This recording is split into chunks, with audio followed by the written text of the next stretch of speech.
안녕하세요. 저는 핸드메이드 제품을 판매하는 사업을 하는 50대를 바라보고 있는 여자입니다. 결혼을 하고 출산을 하며 저는 제가 단 한 번도 사업을 하게 될 거라고 생각해 본 적이 없었는데 정신을 차리고 보니 꽤 안정된 사업을 운영하는 사장님이 되어 있더군요. 사람 운명이란 게 참 신기하지 않나요? 오늘 제가 사연열차 애청자분을 찾아뵙게 된 건 다름 아닌 저의 자존감이 바닥을 치던 시절이 있었던 답답한 제 결혼 생활 이야기를 들려드리기 위해서인데요. 큰 용기 내어 사연을 보내니 다들 많은 응원 부탁드립니다. 그러면 이야기 시작해 볼게요. 저와 남편은 소개팅으로 만나게 되었습니다. 사실 처음엔 저뿐만 아니라 남편 역시 서로를 마음에 들지 않아 했어요. 그랬기에 저흰 주어진 음식을 먹으면서 적당한 예의만 지키고 다음 만남을 기약하지는 않았죠. 그런데 제가 실수로 남편의 휴대전화를 가지고 오게 되었고 그 바람에 의도치 않던 두 번째 만남을 가지게 되었어요. 격식 차린 차림이 아닌 운동복 차림으로 가진 두 번째 만남. 저 못지않게 남편 역시 편한 차림이었고 저흰 편한 차림만큼 가볍게 커피나 한잔하고 헤어지기로 했습니다. 그런데 소개팅이란 자리에서 벗어나 편하게 만난 남편과의 시간은 생각보다 즐겁더라고요. 남편 역시 그렇게 생각했는지 헤어질 무렵 다음 만남을 기약하게 되었죠. 그렇게 만남을 이어오다 3년이 되던 어느 날 저흰 결혼을 하게 되었고 남편과 제 사이엔 어느새 7살 아들이 자라고 있었죠. 신혼 때는 저 역시 직장 생활을 하고 있었습니다. 하지만 출산과 육아를 하며 일을 병행한다는 건 너무 힘든 일이었죠. 엄마, 나 어린이집 싫어. 가기 싫어. 도연아, 엄마도 도연이랑 헤어지는 거 싫어. 그런데 엄마도 해야 할 일이 있는걸? 엄마는 회사에 가서 일을 해야 하니까 도연이는 어린이집 가서 친구들하고 선생님이랑 조금만 놀고 있어. 엄마가 빨리 도연이 보러 갈게. 싫어. 도연이는 싫다고. 말이 터지기 시작하니 아들은 본격적으로 어린이집을 거부했고 전 결국 복직을 하고 3개월 만에 직장을 그만두게 되었습니다.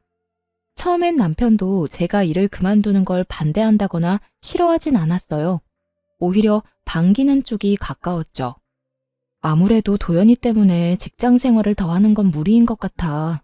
아침마다 전쟁도 그런 전쟁이 없어. 가기 싫다는 아들 떼어놓고 출근하는 내 맘도 편하지 않고. 퇴근도 늦으니까 도연이 데리러 가면 애 혼자 있을 때가 한두 번이 아니라니까. 그 어린애를 아침 일찍 데려다주고 제일 늦게 데리고 오고. 다 애를 위해서 회사 다니는 건데 정말 이게 애를 위한 일이 맞나 싶다니까. 그래서 말인데 나 회사 그만둘까 봐. 그래, 그렇게 하자. 나 혼자 본다고 우리 집이 망하는 것도 아니고 내가 좀 더 부지런하게 일하면 괜찮을 거야. 당신은 다른 걱정하지 말고 우리 도연이나 잘 키워줘. 돈 걱정은 하지도 말고 집안일만 신경 써. 알겠지? 이렇게나 저와 생각이 통하고 든든하던 남편이었는데 시간이 지나면 지날수록 저에게 생활비로 압박을 해오기 시작하더라고요. 그것도 물가 반영은 1도 하지 않은 4년째 같은 금액으로 주는 생활비로요. 이번 달에 생활비 좀 줄이면 안 돼? 뭐? 생활비를? 안 돼. 지금 주는 것도 사실 부족해. 거기서 아끼고 또 아끼면서 겨우 맞춰나가고 있는 건 몰라? 그런데 여기서 생활비를 더 줄인다고? 안 돼. 절대 안 돼. 나도 힘들어서 그래. 요즘 회사 사정도 안 좋아서 연장 근무하는 것도 눈치 보이고. 그러지 말고 당신 다시 일자리 알아보면 안 돼? 나 혼자선 도저히 힘들어서 안 되겠어. 요즘같이 힘든 시기에 내가 취업이 되겠어? 하여튼 알아는 볼게. 그래도 큰 기대는 하지 마. 나한테 취업 가지고 부담을 주지 말란 말이야. 알겠어. 내가 부담을 주면 또 얼마나 준다고. 천천히 시간을 가지고 기다릴 테니까 노력이라도 해봐. 그렇게 전 취업을 준비하게 되었고 제 예상대로 그건 쉬운 일이 아니었죠. 경력 단절에다가 아기 엄마. 그 어느 회사에서도 선호하는 사람은 아니었고 취업을 준비하며 저의 자존감마저 바닥을 치게 되었습니다. 예전엔 다른 회사에서 이직을 권할 만큼 능력 있는 사람이었는데 이젠 어디에서도 환영받지 못하는 사람이 되었다는 생각에 자존감은 급속도로 바닥을 치게 되었죠. 그러는 와중에 그 어떤 압박도 부담도 주지 않겠다는 남편은 그 호언장담이 무색하게 그렇지 않아도 바닥인 제 자존감을 더욱 바닥치게 했습니다. 면접은 어떻게 됐어? 오늘 근처 회사에 면접 보러 간다고 했잖아. 그런데 그게 안 될 것 같아. 도연이 곧 8살이라고 하니까 초등학교 들어가면 엄마 손길이 더 많이 필요할 텐데 회사 일은 어떻게 할 거냐고 되묻더라고. 아, 답답하다, 답답해. 내가 더 답답하다. 어떻게 매번 그렇게 다 떨어지냐? 면접 보러 가면 좀 웃고 해. 그렇게 궁상 떨고 앉아있는데 어느 사장이 합격시켜주고 싶겠냐? 나 같아도 싫겠다. 당신 무슨 말을 그렇게... 그리고 내가 면접하러 가서도 이러고 있겠어? 지금이야 매번 면접에서 떨어지니까 속이 상해서 이런 표정인 거고 면접에선 나도 밝은 표정으로 있다고. 하여튼 말이라도 좀 예쁘게 하면서 위로라도 해주면 안 돼? 그렇지 않아도 속상하고 자존감도 떨어지는데 당신까지 꼭 그렇게 후벼 파야 속이 시원하냐고. 당신이 잘못해서 면접 떨어져 놓고 왜 나한테 화풀이야? 엄한데 화풀 생각 말고 저녁이나 차려. 돈 못 벌면 밥이라도 제때제때 차려내란 말이야. 남편은 매번 떨어지는 면접에 상심이 큰 저를 위로하기는커녕 비아냥대며 저의 속을 뒤집어 놓기 일쑤였고 전 그런 남편에게 마음이 상할 대로 상해버려 점점 입을 다물게 되었죠. 그럴수록 남편이 점점 더 저를 무시하기 시작했고 어느새 저흰 눈만 마주쳤다 하면 서로를 깎아내리기 바쁜 사이가 되어버렸어요. 이번에도 떨어졌지? 물어 뭐해. 아무 말 안 하고 있는 거 보면 100% 떨어졌겠지. 하긴 나 같아도 당신 같은 아줌마는 안 쓰겠다. 나 같은 게 어때서? 당신 진짜 말 그따위로밖에 못해? 그리고 내가 이렇게 아줌마 된 게 다 누구 때문인데? 누구 때문인데?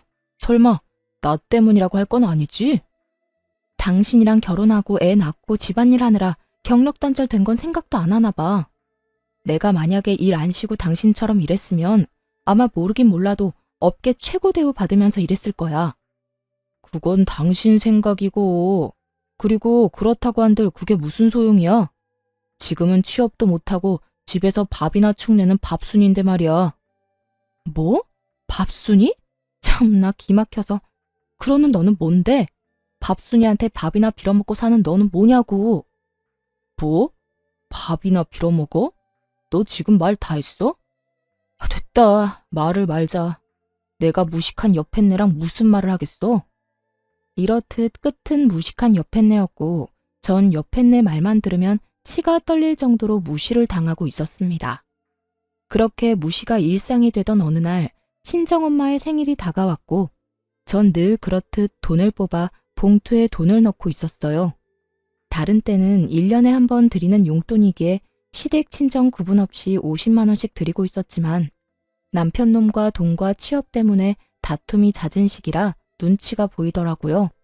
그래서 고민하다 30만 원만 마련하게 되었고 그 돈을 봉투에 넣고 있었죠.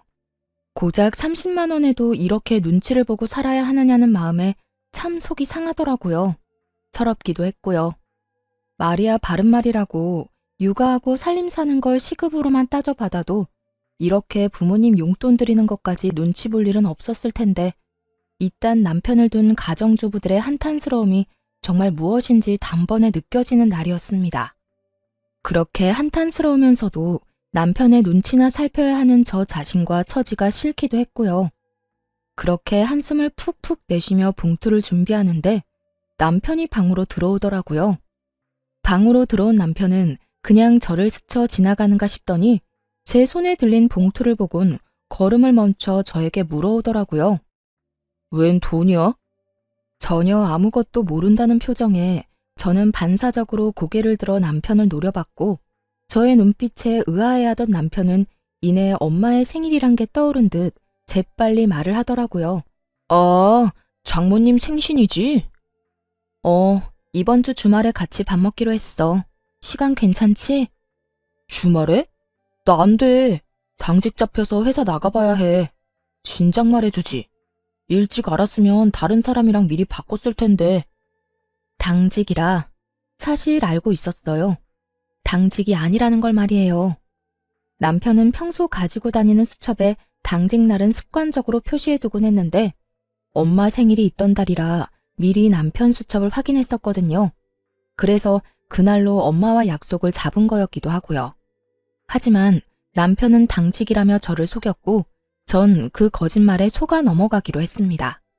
그 당시 남편과 전 사이가 너무 좋지 않았고 그런 남편과 함께 식사 자리를 가서 아무리 사이 좋은 척을 해봤자 저의 모든 걸 다 알아차리는 귀신 같은 엄마가 모를 리 없을 테니까요. 그래? 뭐 어쩔 수 없지. 엄마가 당신 좋아하는 중식당 가자고 해서 예약해놨는데 취소하고 한식당으로 가야겠다. 사실 엄마는 중식보단 한식 좋아하시잖아. 한식당 갈 바엔 그냥 집에서 대접해. 괜히 나가서 식당에 돈 버리지 말고. 그리고 친정에 주는 용돈도 좀 줄여.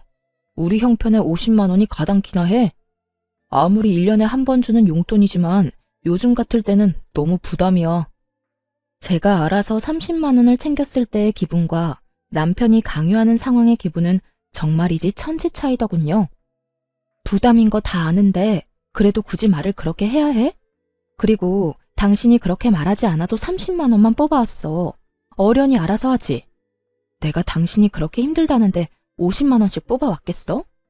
잘했다 칭찬까진 바라지 않았어도 적어도 제가 이렇게까지 말한다면 최소한 침묵이라도 해줄 거라 생각했는데 그건 정말 저의 큰 착각이었더라고요. 30만 원을 드린다는 제 말에 남편이 화를 내며 펄쩍 뛰기 시작했으니까요. 뭐? 30만 원? 그것도 너무 많지. 10만 원만 드려. 아니, 그건 너무 심한가? 그래, 인심 썼다. 15만 원. 15만 원 드리고 식사 대접도 우리 집에서 해. 당신이 다 만들면 되잖아. 뭐? 너 진짜 양심 어디 갔니? 20만 원도 아니고 15만 원? 너 진짜 치사하게 이럴 거야? 다른 것도 아니라 우리 엄마 생일이야.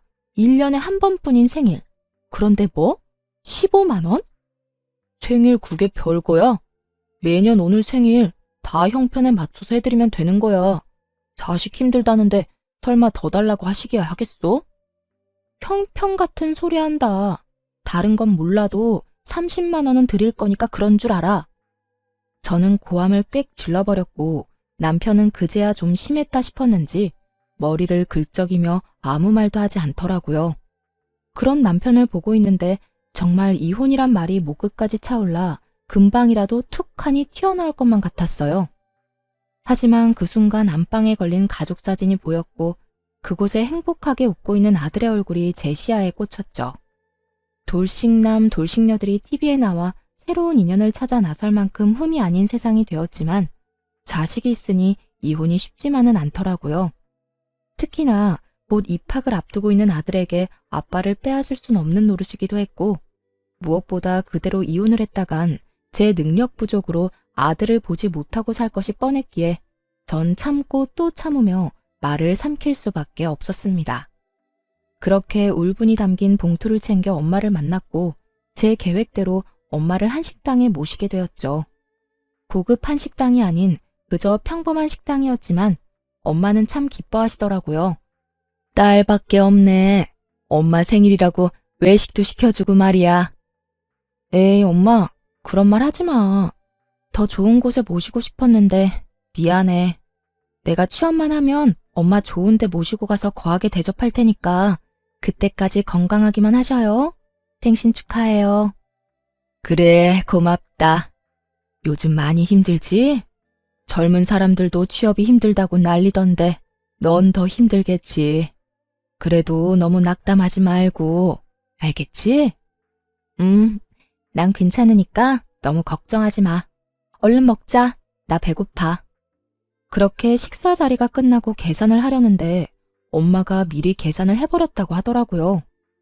아마 힘든 딸에게 부담이 될까 화장실 가는 척을 하시며 미리 계산한 듯 했어요. 그것까지도 마음이 너무나도 속상했는데 집으로 돌아와 가방을 정리하던 저는 그 자리에 주저앉아 펑펑 울고 말았습니다. 제 가방 속엔 제가 엄마에게 드렸던 봉투가 고스란히 들어있더라고요. 30만 원이 아닌 100만 원이 든 돈 봉투가요. 봉투 안엔 짧은 편지 한 장도 있었는데 엄마는 연신 취업에 실패하는 딸이 안쓰러워 좋은 옷이나 한 벌 해입을 하며 돈을 넣어뒀다며 나중에 잘 되면 다 갚으라는 내용이었어요. 그날 밤 그 돈봉투와 편지를 안고 얼마나 울었는지 모릅니다. 죄송하기도 하고 서럽기도 해서요. 전 그 100만 원 봉투를 보며 다시 태어나기로 다짐했고 취업 대신 100만 원을 발판 삼아 다시 한번 큰 용기를 내기로 했죠. 제가 낸 큰 용기는 사업이었어요. 처녀 때 제가 하던 일은 다름 아닌 보석 디자이너였는데 보석을 디자인하던 그 당시에도 전 머리핀에 관심이 많았어요. 그래서 전 제가 제일 잘할 수 있으면서도 좋아하는 일로 새로운 도전을 해보기로 했습니다. 그간 가정주부로 산 세월이 얼만데 그 흔한 비상금 한 푼이 없더라고요. 얼마나 악착같이 가정에만 충실하게 살았는지 기특하다는 생각보단 멍청했다는 생각만 들었어요. 제 수중에는 부모님이 주신 100만 원이 전부였고 그 돈으로 머리핀 재료들을 구입해 핸드메이드 제품을 만들어 팔기 시작했습니다. 처음엔 제품 종류가 많진 않았어요. 하지만 하나 둘 사간 고객분들의 재구매율이 높아지며 매출이 올라가기 시작했고 감사하게도 입소문들을 내주셔 점점 주문수가 늘어갔어요. 그러다 제가 머리핀을 판매한다는 이야기를 들은 아들의 유치원 원장님이 대량 구매를 해주신 것도 모자라 원생들과 학부모님들께 선물로 나눠주시며 그 인기는 절정에 다다르게 된 것이었죠. 그렇게 100만 원으로 시작한 사업은 어느새 온종일 제품을 만들어도 모자랄 만큼 주문이 넘쳐나고 있었습니다.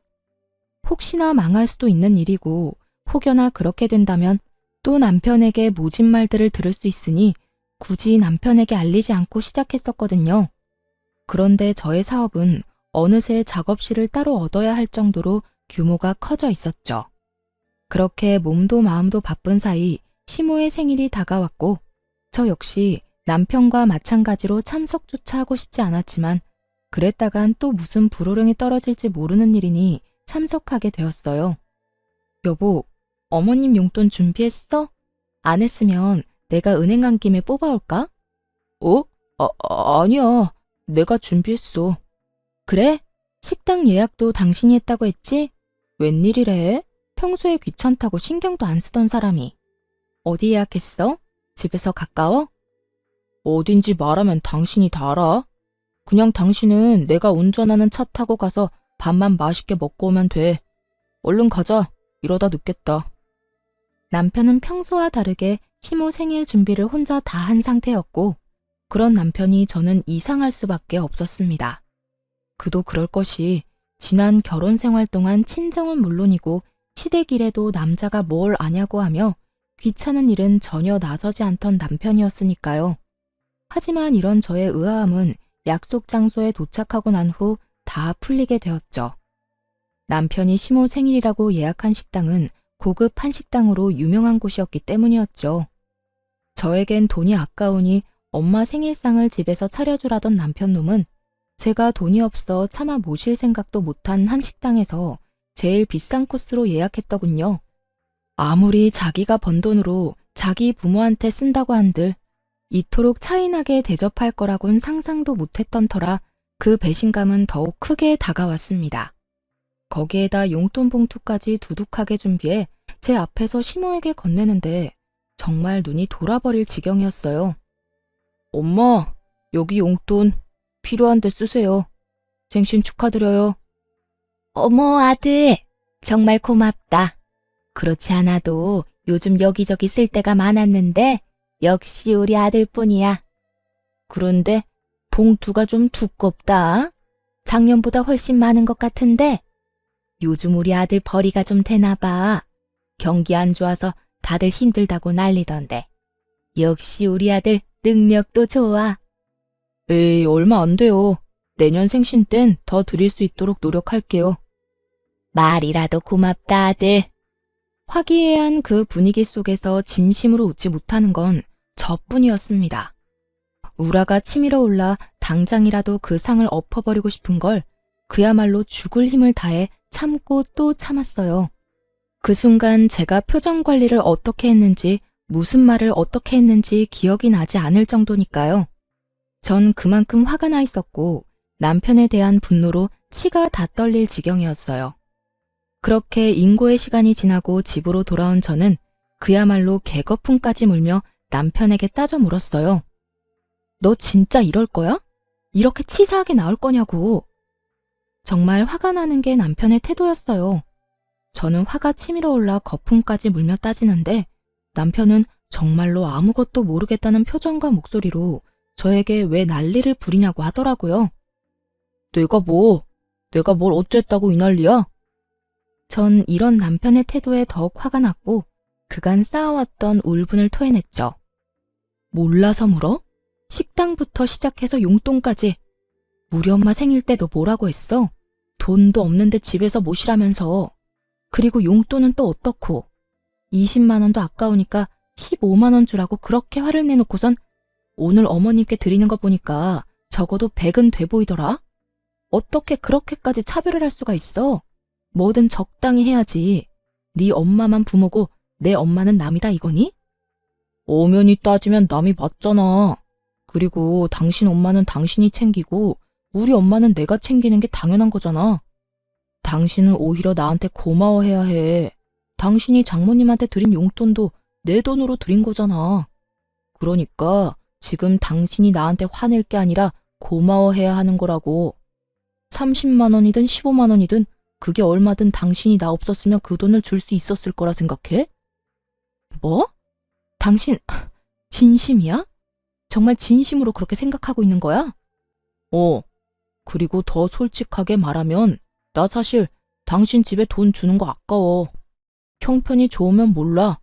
솔직히 나 혼자 벌어서 양가 다 챙기는 게 쉬운 줄 알아? 솔직한 심정으론 처가에 주는 돈 우리 집에 다 주고 싶다고. 이렇게 말하는 남편놈을 보며 더는 대화할 필요가 없다는 생각이 들더군요. 매번 형편 타령하는 것도 어이가 없었고요. 저희요, 서울에 자가 있습니다. 그것도 대출 하나 없는 저희 집이요. 결혼할 때 정확히 반반으로 해서 마련했고 그래서 명의는 공동 명의였죠. 남편의 월급이 적은 것도 아니었고 적금, 생활비, 남편 용돈 등등 다 내고도 어느 정도 여유 있다는 거 저도 다 알고 있는데 그놈의 형편 타령에 입이 마르지 않는 지경이니 제가 얼마나 어이가 없겠어요. 오죽했으면 그냥 내가 자기 돈 쓰는 것이 꼴 보기 싫다고 하는 것이 도리어 남편이 덜 미울 것 같은 심정이었어요. 전 끊임없이 치사하게 구는 남편에게 이렇게 말했어요. 그래, 알겠다. 그러면 앞으로 당신 집은 당신이 챙겨. 내 집은 내가 챙길 테니까. 불만 없지? 불만? 불만이 왜 있겠냐? 나야 당연히 고맙지. 너 분명 네 입으로 그랬다. 각자 집은 각자 챙기기로. 남편은 각자 집을 챙기게 된다면 누구 손해가 큰지 전혀 알지 못하는 듯 하더군요. 하긴 제가 생색내는 사람도 아니었고 시댁의 제사부터 시작해서 명절까지 전 그 누구의 도움도 받지 않고 혼자 해냈고 때론 남편도 없이 혼자 가서 음식 준비에 마무리까지 혼자 다 해낸 것이 한두 번이 아니었으니까요. 그것뿐인가요? 제 시모 쉬운 사람 아닙니다. 틈만 나면 전화가 와서 이런저런 잡일 다 시켜대는데 그게 얼마나 사람 미치게 하는지 남편은 전혀 알지 못하겠죠. 그런 모든 일들에서 해방시켜준다는데 제가 마다할 이유는 없었고 전 다시 한번 정확히 각자의 의미를 짚어주었죠. 그래, 알겠어. 앞으로 나 당신 집에 발길도 안 할 거야.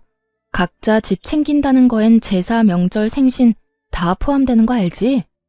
난 이 시간 이후부터 그 모든 걸 다 챙기지도 참석도 안 할 테니까 그런 줄 알아. 아, 물론 당신도 안 챙겨도 돼. 우리 집은 내가 알아서 챙길 테니까. 막상 제가 참석도 안 한다고 하자 남편은 잠시 멈칫하는 듯 했지만 친정에 쓰는 돈이 너무나도 아까운지 이내 알겠다며 약속 꼭 지키라고 하더군요. 그렇게 저흰 한 집에서만 사는 남보다 못한 부부 사이가 되었고 그렇게 시간은 흘러 아이가 초등학교에 입학을 하게 되었습니다. 제 사업은 완전히 자리를 잡게 되었고 매출은 월 1,000만 원이 되는 달이 늘어가고 있었죠. 능력이 된다는 건 참 좋더라고요. 아들의 작아진 운동화를 애써 모른 척할 필요도 없었고 20년째 쓰고 있던 친정의 세탁기를 바꿔주는 것도 걱정도 무리도 할 필요도 없이 할 수 있었으니까요. 30만 원을 주고 100만 원을 받아왔던 죄송했던 지난 생일과는 달리 엄마의 생일 선물로 500만 원을 드렸던 그날, 엄마도 울고 저도 울었습니다.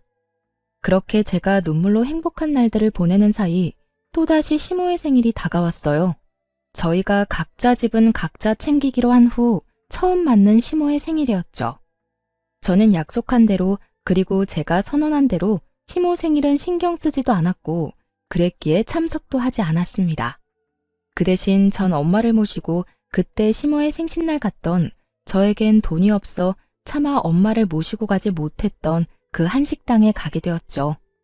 엄마와 전 가게에 들어서 예약한 룸을 향해 걸어 들어가는데 그곳에 남편과 시댁 식구들도 왔더군요.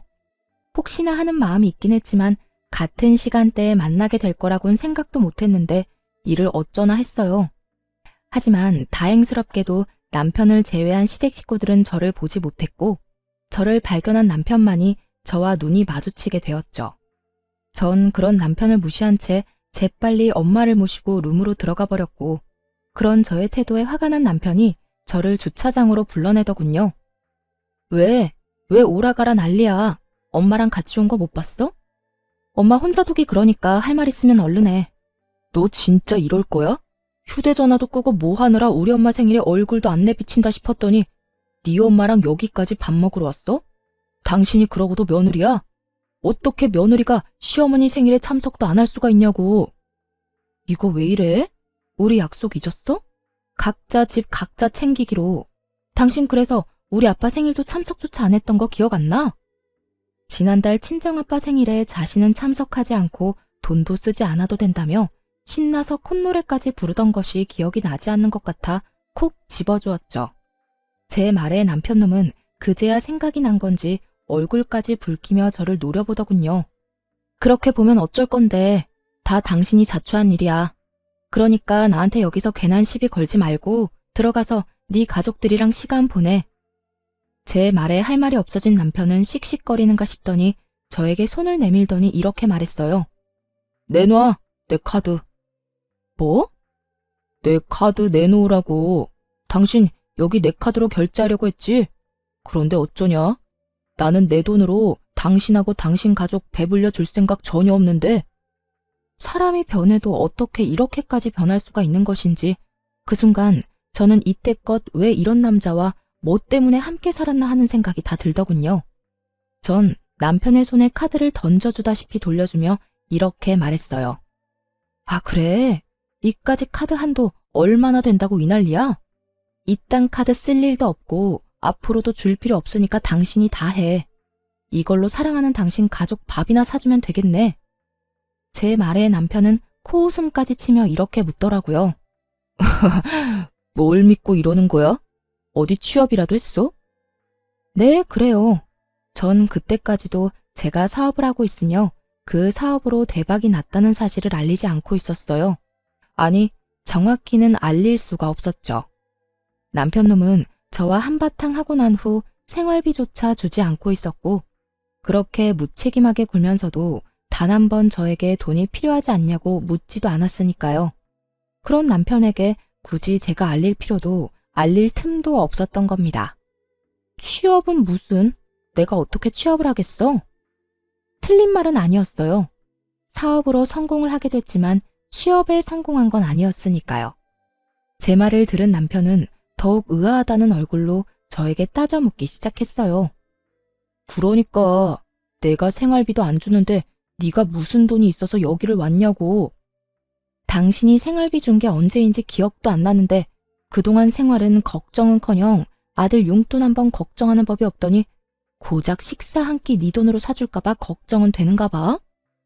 그래, 여기가 얼마나 비싼 식당인데 당신 같으면 걱정 안 되겠어? 걱정하지 마. 나 취업은 못했는데 사업이 대박이 났거든. 그래서 우리 엄마 모시고 여기 정도 올 돈은 있어. 뭐? 사업? 당신이 무슨 사업이야? 집에서 살림만 하던 여자가 사업은 무슨? 괜히 자존심에 나한테 거짓말하는 거지? 그래, 그거네. 자존심이 밥 먹여주는 거 아니니까 거짓말 그만하고 지금이라도 장모님이랑 빨리 나가. 여기 정말 비싸다니까. 제 말은 전혀 믿지 못하고 행여나 자신에게 빈대라도 붙을까봐 벌벌 떠는 남편을 보며 비로소 오늘이 그날이구나 싶더라고요. 저희가 그 긴 세월의 인연을 끝내고자 이혼을 말하게 되는 날 말입니다. 엄마랑 내 밥값은 내가 알아서 해결할 테니까 당신은 신경 쓰지 마. 아니다. 그냥 마음대로 생각해라. 그리고 만난 김에 이야기 나누게 된 김에 한마디 더 할게. 우리 이혼하자. 그래도 함께한 세월이 10년인데 이혼을 고하는 제 목소리는 제가 느끼기에도 소름 끼칠 정도로 무미건조하더라고요. 오랜만에 만난 지인에게 다음에 만나면 밥이나 먹자고 하며 건네는 말투. 그 이상도 그 이하도 아닌 아무런 감정도 담지 않은 목소리였어요. 그런 저의 말투와 태도 그리고 표정에 남편은 심각한 얼굴로 되물어 오더군요. 이혼? 그게 무슨 말이야? 갑자기 이혼은 무슨? 당신 어디 아파? 제정신 아니지? 갑자기라고 하더군요. 남편에겐 갑자기인 그 이혼이 저와 아들에겐 갑자기가 아니었는데 말이죠. 어느 날 아들이 진지한 얼굴로 저에게 이렇게 말하더라고요. 엄마 그냥 아빠랑 이혼하면 안 돼요? 어? 이혼? 너 이혼이 무슨 뜻인 줄 정확히 아는 거야? 엄마, 나 초등학생이야. 그 정도는 충분히 안다고. 안다는 애가 이혼하라는 말을 어떻게 엄마한테 할 수가 있어? 왜? 무슨 일 있어? 아들은 이유를 말하지 않았고 전 그저 남편과 아들 사이에 제가 모르는 무슨 일이 있겠거니 했어요. 제 눈에는 어리게만 보이는 고작 초등학생인 아들의 입에서 나온 말이었으니까요. 하지만 아들은 끊임없이 저에게 이혼을 말해왔고 어느 날은 그 이유를 말해주더군요. 엄마가 행복해 보이지가 않아요. 나하고 있을 땐 엄마가 웃기도 하고 행복해 보이기도 하는데 아빠와 함께 있을 땐 엄마가 행복해 보이지 않아요. 그러니까 그냥 이혼하면 안 돼요? 정신이 번쩍 들더라고요. 저는 아들 때문에 저런 남편이라도 붙잡고 살았던 것인데 아들은 저를 위해 저런 아빠를 참고 있었던 사실을 알게 되었으니까요. 그 후로 전 아들과 함께 많은 대화를 나눴고 그렇게 이야기를 나누고 상의한 결과 남편과 이혼하기로 했던 것이었죠. 이런 사실을 언제 남편에게 말하나 싶었는데 남편이 그날을 정해주니 저는 그저 남편에게 말할 수밖에요. 나 안 아파. 정신도 멀쩡하고. 그러니까 이혼하자. 당신도 사실 가정에 미련 없잖아. 나도 마찬가지야. 당신이랑 사는 거 많이 지쳤고 당신한테도 아무 감정 없어. 이런 결혼 생활이 무슨 의미가 있겠어. 그러니까 우리 여기서 그만하자. 여전히 무미건조한 제 말에 남편은 알턴이 빠진 사람처럼 홀가분한 표정을 지어 보이며 이렇게 말하더군요. 그래, 그러자. 차라리 잘 됐어. 나도 괜한 너 그렇게 구질구질하게 사는 거 보기도 싫었고 다 내 탓인 것 같은 마음에 죄책감 느끼는 것도 싫었어. 그래, 이혼해. 그래, 그러면 이혼하는 걸로 알고 가볼게. 엄마 기다려. 그렇게 저흰 각자 부모님에게로 돌아갔고 무사히 식사 자리를 마쳤습니다. 저는 식사가 끝나고 차를 한 잔 마시며 엄마에게 모든 사실을 털어놓았고 엄마는 이렇게 말씀해 주시더라고요. 대충 눈치는 채고 있었어. 어느 순간부터 처가인 발걸음도 하지 않고 네가 많이 힘들어 보였거든. 그래서 걱정 많이 했는데 그래도 이제 엄마는 걱정 안 해. 그땐 많이 힘들어 보였는데 이혼한다고 말하는 지금의 너는 후련해 보이거든. 잘 결심했어. 네가 행복할 수만 있다면 그게 이혼이든 뭐든 엄마는 환영이야. 이 엄마가 응원할게. 엄마는 저의 앞날을 응원해 주셨고 생각보다 좋은 분위기에서 식사 자리를 마칠 수 있었죠. 하지만 이런 저희 집과는 달리 시댁은 난리가 난 듯 하더라고요. 집으로 가기 위해 주차장으로 가니 시모가 고래고래 소리를 지르며 제 욕을 하고 있는 꼴을 보아하니 말이에요. 그년이 이혼하자고 했다고? 그래, 그까짓 이혼해. 애는 애 엄마한테 키우라고 하고 양육비는 월 20만 원만 줘. 그리고 애는 우리가 보고 싶을 때마다 본다고 하고. 알겠어? 어디 땡전 한 푼도 못 버는 거 그래도 애 엄마라고 참고 살게 해줬더니 뭐? 이혼? 그까짓 이혼 당장 해라. 그게 요즘 사업한다나 봐. 꽤 잘 되는 것 같던데. 그러고 보니 하고 다니는 것도 좀 바뀐 것 같기도 하고. 집에서 놀고 먹던 게 사업이라고 해봤자 그게 뭐 잘 되겠니? 다단계는 아닌지 몰라. 사업을 하든 취업을 하든 그 물건 못 쓸 물건이니 이혼해. 이런 대화는 저는 물론이고 친정엄마까지 듣게 되었고 엄마의 표정은 좋지 않았습니다. 저 옆앤내가 누구한테 감히 욕짓거리를 하는 거야? 내가 진짜 저 옆앤내를? 엄마, 참아. 여기서 흥분해봤자 좋을 거 하나 없어. 괜히 말 섞지 말고 그냥 가자. 무시가 답이니까. 엄마를 달래며 잡아끄는 행동과는 다르게 당장이라도 달려가 내 수익이 월 1,000이다 라고 외치고 싶었지만 그렇게 한다고 한들 뭐가 남겠어요? 전 말로 하는 대신 그들을 지나쳐 제 차에 올라탔고 그 순간 그 사람들의 눈빛을 아직도 기억합니다. 뭐니? 쟤 도요냄이 아니니? 저거 비싼 차 아니야? 쟤가 왜 저 차에 타는 거야? 그러게 저 차 1억짜린데 엄청 비싼 차인데 왜 저기에 여보 남편은 제 차 문을 붙잡고 늘어지더라고요. 이거 나 차 출발하려는 거 안 보여? 죽고 싶어서 환장했어? 그게 아니라 이거 정말 당신 차야? 당신 정말 대박이라도 난 거야? 말했잖아 나 대박 났다고. 그러게 잘 좀 하지 그랬어. 사람 말도 좀 믿고. 여보 우리 이야기 좀 하자. 아까는 내가 말이 심했지? 미안해. 이제 와서 미안? 웃기지도 않는다 진짜. 다 됐으니까 저리 꺼져.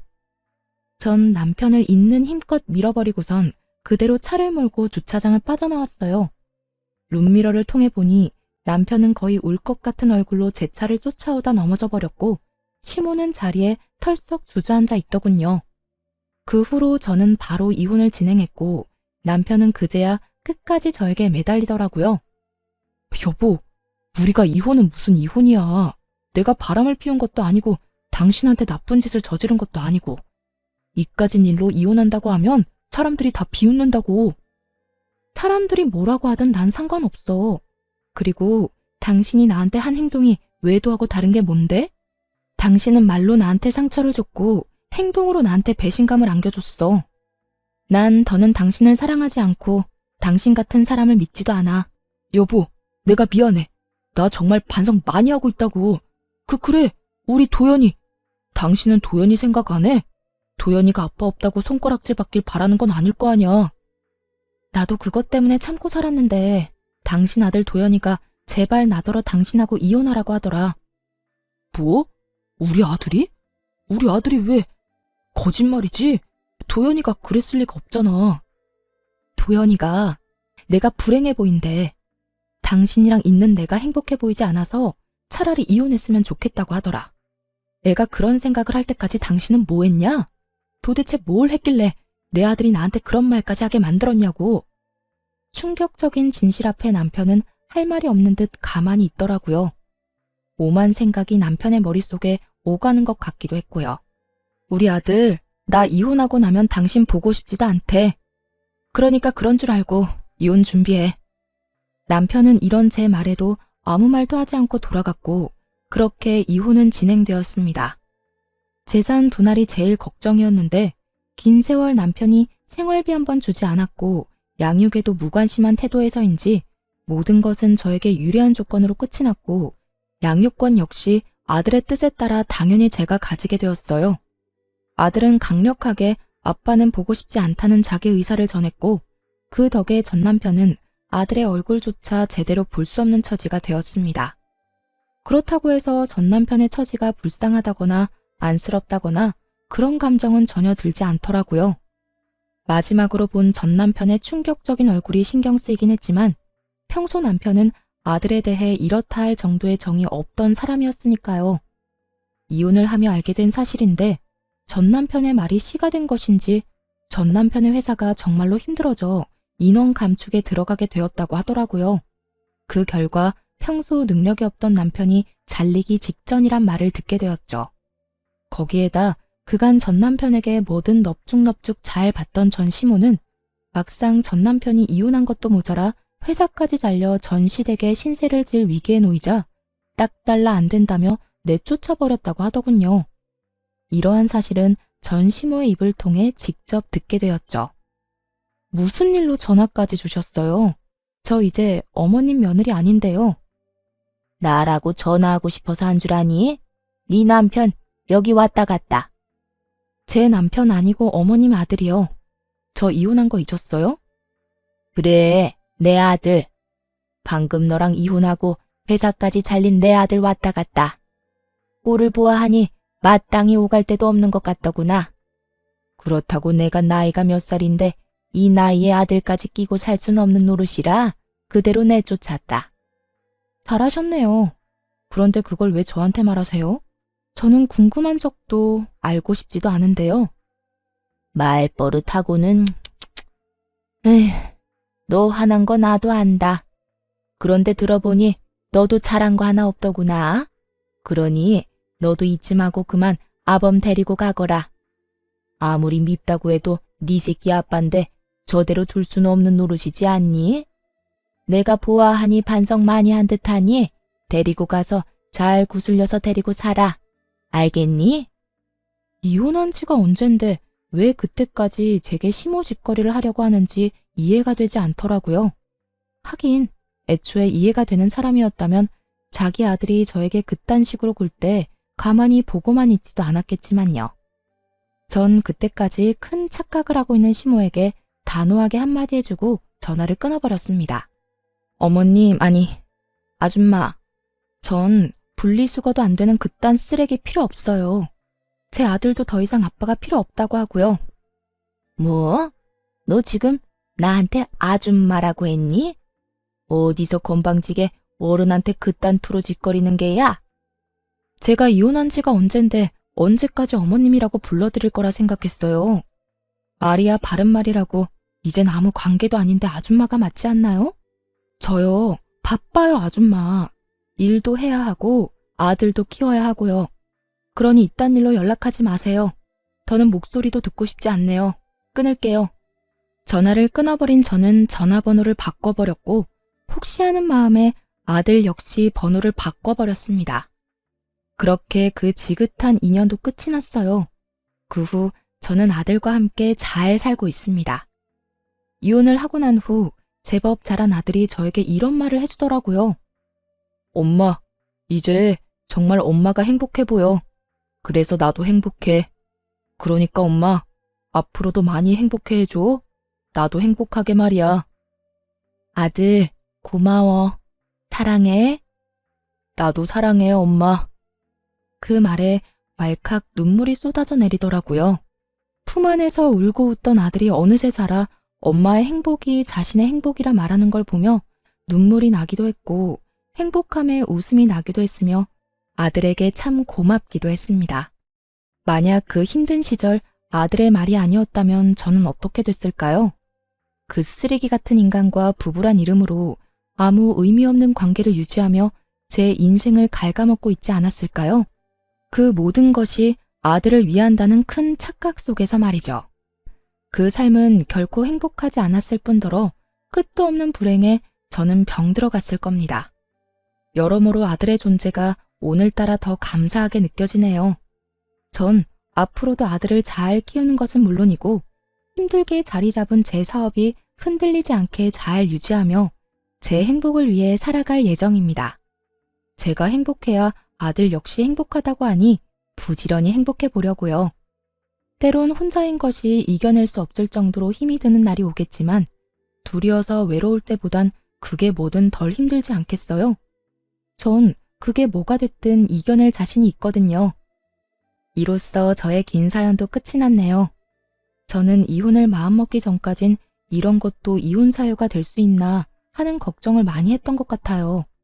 그 어느 날 전 남편이 했던 말처럼 남편은 외도를 저지른 것도 저에게 폭력을 행사한 것도 아니었으니까요. 하지만 이혼을 진행하며 변호사와 많은 상담을 했는데요. 평생을 함께 살아가야 할 동반자가 내게 무시와 멸시를 밥 먹듯이 한다면, 또 처가와 시가를 대놓고 차별한다면 그것 또한 저와 제 아들에게 정신적 가해가 될 수 있다는 것을 깨달았습니다. 제가 이런 말까지 하는 이유는 세월이 많이 변해도 집에서 육아하며 집안일 하시는 많은 분들 중에 아직도 저처럼 무시당하며 눈치를 보며 사시는 분들이 많이 있더라고요. 가정주부 여러분, 육아와 집안일도 엄연한 일입니다. 가정에서 가장 중요한 일이죠. 그러니까 너무 눈치 보고 주눅이 들어 살지 마세요. 할 말은 하고 살자고요. 그럼 저는 이만 물러가 볼게요. 긴 시간 함께 해주신 모든 분들 감사합니다. 행복하세요.